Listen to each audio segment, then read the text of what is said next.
Почнете од почеток со Бони Сала.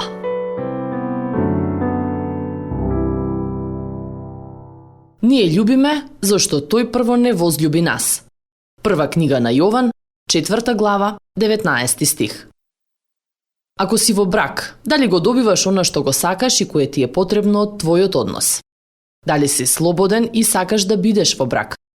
Луѓето се здружуваат поради многу причини, вклучувајќи и друштво, некои со кои ќе ги споделуваат долгите ноќи и тешките периоди.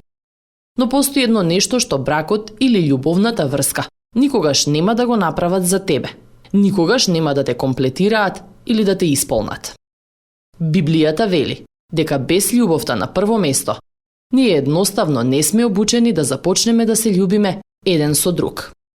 Секој кој не љуби, не го познава Бог, зашто Бог е љубов. Прва книга на Јован, 4 глава, 8 стих.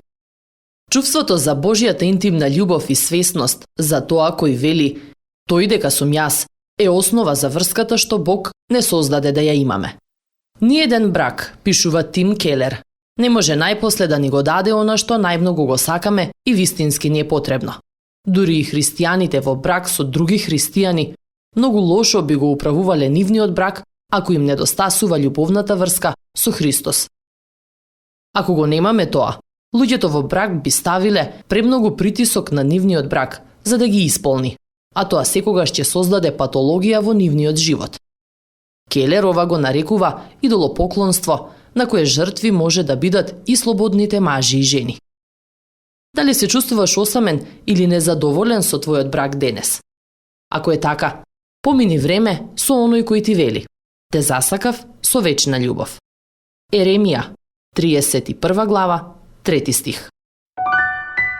Следевте еден момент на рефлексија од Бони Сала. Почнете од почеток со Бони Сала.